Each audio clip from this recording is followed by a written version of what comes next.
ডিসেম্বরের মধ্যে নির্বাচন চান না খোদ প্রধান উপদেষ্টা। তিনি বিদেশে বসে বিএনপির নামে দুর্নাম ছড়াচ্ছেন। অভিযোগ বিএনপি নেতাদের।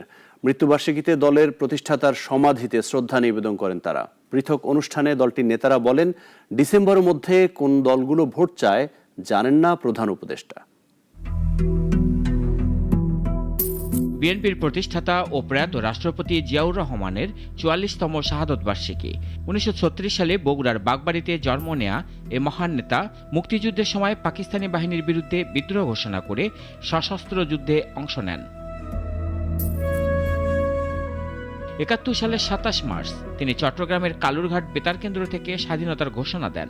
স্বাধীনতার পর ৭৫-এর প্রেক্ষাপটে দেশের অস্থিরতা কাটাতে তার ভূমিকা ছিল উল্লেখযোগ্য।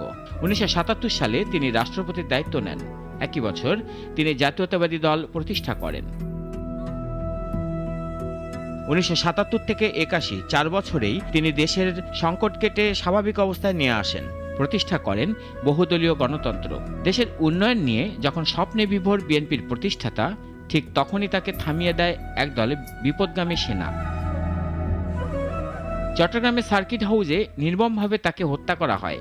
আর এই দিনটিকে ঘিরে বিএনপি ৮ দিনের কর্মসূচি পালন করছে।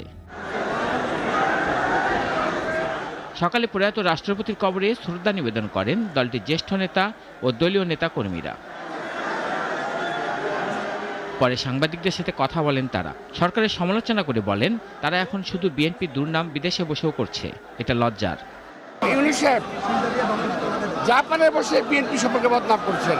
তিনি বললেন একটি দল নির্বাচন চায়, আর আমরা বলতে চাই একটি লোক নির্বাচন চায় না, সে হলো ইউনূস। রাজধানীর মানিক মিয়াতে আর এক অনুষ্ঠানে দলটির নেতারা বলেন, নির্বাচন ইস্যুতে সব দলই একমত।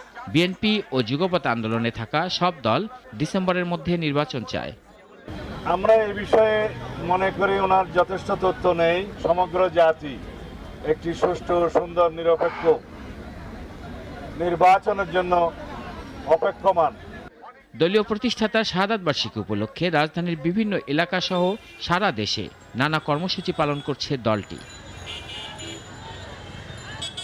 রাশেদুল কাদির, নাগরিক, ঢাকা। ওয়ালটন আবারও মিলিনিয়ার অফারে ওয়ালটন ফ্রিজ কিনে আপনিও হয়ে যেতে পারেন মিলিয়নিয়ার।